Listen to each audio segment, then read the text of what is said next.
Evening, it's about 7 p.m. I've been flat out doing other things since about 8 a.m. and now it's time to work on the fucking car. Yeah, sensible me should just go and chill out, but I want to get shit done, so it's time to play with cars. Various things have either arrived or happened since the last video. First thing is I popped about 50 miles up the road and picked up a 1.8T and 1, 2, 3 6-speed gearboxes for the grand total of £120. Basically, it was 2 gearboxes off one guy for £20 each, and then another gearbox plus a complete 1.8T, which I've now took the head off, for £80. So yeah, 120 in total. They're all 6-speed boxes. 2 of them are from a Seat Leon Cooper R. The other is from a Audi S3. And yeah, the 1.8T is a AUM, which is, you know, one of the typical ones with VVT and all that stuff, but you know, it's much of a muchness with 1.8Ts, it don't matter. He had it as a spare. I took the head off when I got back just out of interest to see the condition of it, and to be honest, it looks perfectly good, so it's a ideal candidate to have as a spare and then build into something decent when I feel like it. 5 valves per cylinder, as you can see there, which is always cool.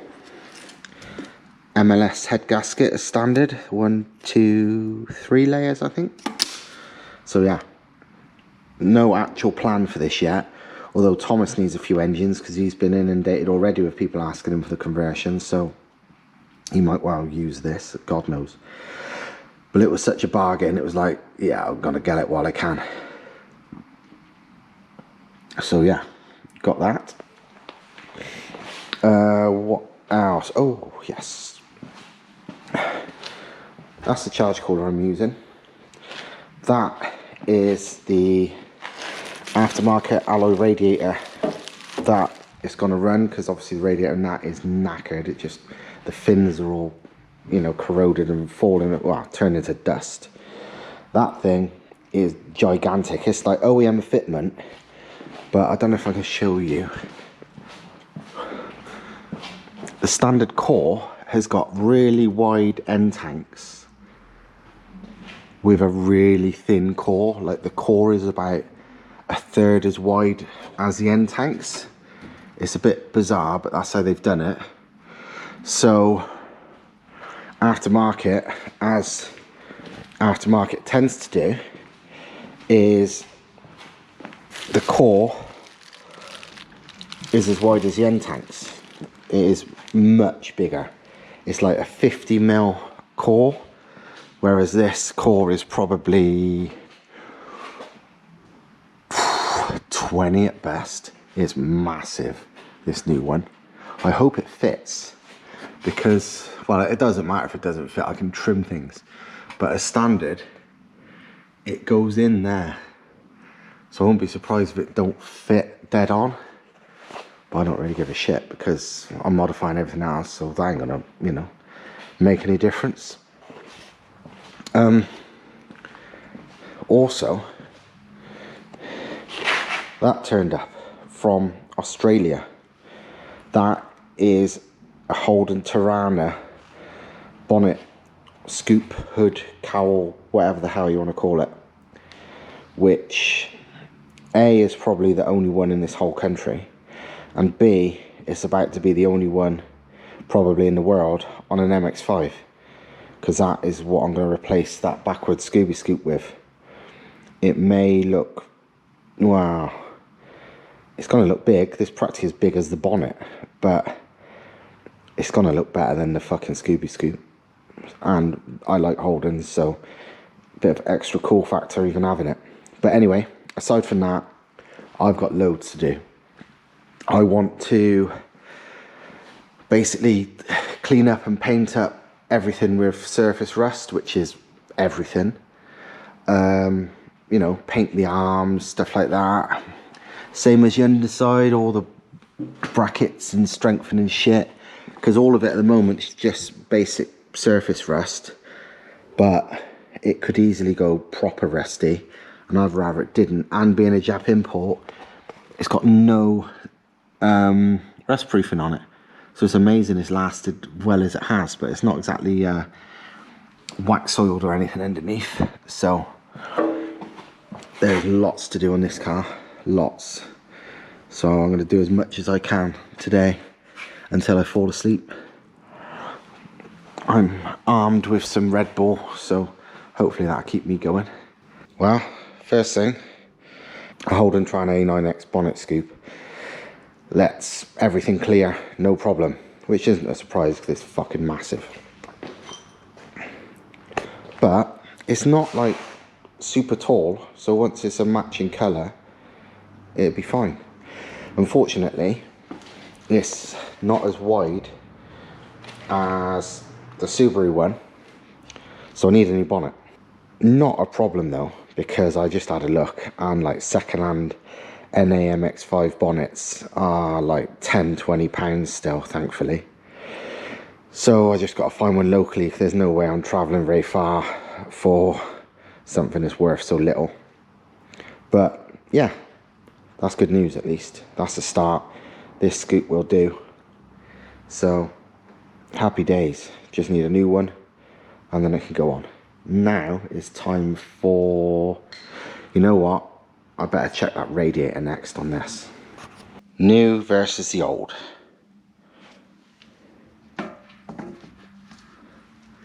That piece of shit that is that thick versus this. Look at the fucking difference. And this is a 99 quid eBay special, but I don't give a shit. These Chinese kids can they can knock up some alley fabrication when they want to. It is nice. I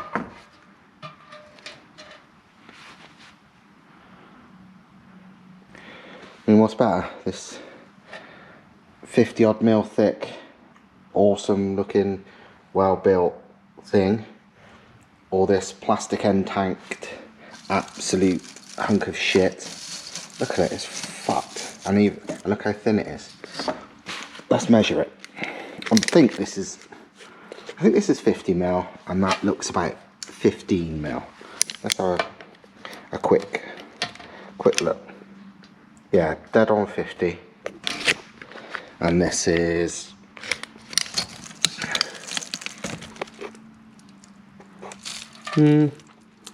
16, but yeah, 15. Yeah, a hell of a lot more cooling capacity, way less likely to explode, that hasn't got plastic end tanks, and a hell of a lot more, you know, look at the cooling fins, even the ones that are in good condition, it's the same sort of thick fins either or. So yeah, 99 quid. And I still saw somebody on, I think it was the MR2 page recently, one of the MR2 pages, it's actually that same bloke who was a massive liar, which I talked about on, if you look at the Stav-Tech website, there's a comedy thing about someone talking shit, and I didn't name him, but it's that same guy. And I noticed him on the MR2 page. Somebody posted up like a video of them fitting just some Chinese aftermarket radiator to their MR2, and the only comment was him who piped up, oh, they're all, no Chinese radiator or no Chinese anything is going to be better than a standard Toyota part. You're full of shit, mate. You're telling me a 15 mil thick piece of plastic shite is better than that? No. These do work pretty well. Thomas is running the standard one and he's got no cooling issues. But you reckon it's better than that? Fuck off. As well as a perfectly fitting radiator that's 3 times the size of the original for 100 quid. As you might be able to tell, I did some quick turd polishing. Basically, this car is rust free, as in there's no holes, there's no actual corrosion, there's just lots of surface rust because it's been standing forever. So I just quickly got the wire wheel out, went over any surface rust there was, A, to see if it was more than surface, and B, obviously to fucking get rid of it. And it was all next to nothing surface, to the extent that once I'd wire wheeled it, you couldn't even see there was ever anything there. But still, it didn't look great. So I got out the tins of paint and just give everything a little touch up where needed. And as you can probably see, it actually looks pretty fucking nice now. More than good enough, put it that way. My main goal was just to make it look tidy enough and things to not get actual rusty, as in more than surface rust. But very little work and it actually looks bloody good. Right, here's my current thoughts for an exhaust. Basically, the turbo outlet on that is basically 4 inch by 2 inch roughly. So squeezing it, you know, transitioning to a 4 inch pipe isn't particularly difficult. So pipe off there, 45-degree or so bend to this first bullet silencer thing, which probably does nothing, but I've got it, so why not use it? Because it would have to be a straight pipe there if it wasn't that, so why not have some kind of silencing? And then it would be roughly 2 90s to join that little bullet silencer to this actual proper silencer that does work. And then that goes transversely, and then a 90-degree bend there to the tailpipe, which is the race cat, which will be not exactly there, it'd be straight, but it'd be, I want it so the tailpipe's pretty much flush with the bumper. I don't want it sticking out, I don't want it to be, you know, but yeah, pretty much flush with the back bumper. So yeah, obviously this positioning isn't dead on yet. The bullet silencer will be slightly higher, as will this probably, maybe further back, I don't know, it don't really make much difference. And this needs straighten out, but that looks all perfectly doable. And I've got some 4 inch stuff left. I'm gonna go upstairs in a minute, see if I got any more. But yeah, certainly looks viable. Well, I'm pretty relieved to say my 4 inch turbo back, 2 silencers and a race cat exhaust is gonna cost me 0, because I've just been doing some working out. And 45-degree onto there, no problem. Race cat to 90, no problem. And just need to join that to that, which would need a basically a 180, but with angles. And I've got 1, 2, 3, 4 45-degree bends, which adds up to, unsurprisingly, 180, plus a fair few bits of straight. So if I do need to make any more bends, it can just be pie cuts. So I don't need to buy any exhaust parts. Right, so next day, and I've just popped down to Hose Technic in Gloucester to see about some hoses, so to work out if the boost pipe run is viable. The main problem is this charge cord is massive, and it's got 3.5 inch outlets, which is fucking a shit size that not many things have. And it needed to reduce down to 2.5 for the throttle body and 2 at the turbo end. Luckily, Hose Technic do a massive range of hoses, so although I weren't confident about finding a 3.5 inch anything much, they had 3.5 inch to 3 90-degree reducers, which is kind of what I needed because it was going to be a sharp bend everywhere. And with them bought, and some a 3:2 reducer for the compressor side and a 3 to 2.5 for the turbine side, I've mocked it up, and this side, perfect really. Obviously it'll be a 90 there and then a 90 there, straight to that. Throttle body side, wow, it's tricky, look. I can move that pipe there, that's just the brake master cylinder vacuum pipe, so that can be moved anywhere, so don't worry about that, squashing that. But what I really need is, rather than that 90, it be a 45. I don't know if that exists, but if it does, I'm going to buy one and it should go straight on.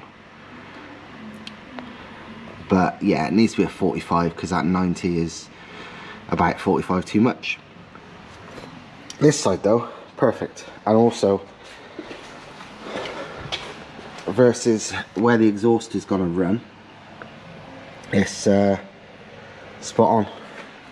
Wow, some cable ties and some duct tape later, and I've mocked up roughly how the exhaust is going. So we've got small straight and the lambda bung and a 45, then the bullet, then it's going to be twisty wisty into there, quite tight, but whatever, it's 4-inch silencer, 45-degree bend, 4-inch 100 cell race cat, and out the back bumper. Job done. The only tricky bit is this bit, because it's tight. Like, needs some pie cuts maybe tight. But apart from that, everything clears. You know, happy fucking days. And it'll look mental. And it should sound mental without being too fucking loud as well. So, absolutely ideal. Couldn't get much better. I might have nearly broke my toe dropping that back box on my foot a couple of times. But one bullet silencer, one big silencer, one race cat, 4-inch all the way through. It's going to flow and it ain't going to be that loud either. Might even pass an MOT. Who knows? The emissions test, I mean. Just decided to have a look at the intake piping, and yeah, that's just as easy. So, turbo's a 3-inch inlet, so you need a 3-inch 90 off that. Then another 3-inch 90 at that angle. And the MAF big air filter can be right down in that corner. MAF sensor there. Job done. Super easy, super effective, and it should sound mental too. So yeah, it's all going well, very well. It's took way longer than I hoped, but it always does with these bloody things. But I'm recording this from the bucket seat, which is finally solidly mounted in the right position in the car. This car's not the worst for fitting seats because the floor's relatively flat. I say relatively. And it's not too narrow. It's a bit wider than an MX-5, so it's not so bad for fitting seats. But that don't make it easy. It's a pain in the ass, and it doesn't help that the floor's made of like tin foil. But yeah, I've done it now. And pedals are in a great place. Steering wheel's in a great place. I'm very happy with it. I'm actually not even going to bother changing the steering wheel, you know. It's quite small on this car. And it's in just the right place. So's a gear stick. Not actually connected to a gearbox at the moment, but... So I'm changing that fucking gear knob though. It's like a Richbrook one. Absolute dog shit. And it's not actually tight. I'm not sure how you tighten it even. It's all a bit dog shit. Maybe I should, you know what, if this gear knob didn't have the R for Richbrook on it is what offends me, and actually stayed in place. It's not a bad feeling gear stick, so I might actually stick with it and just make it less shit.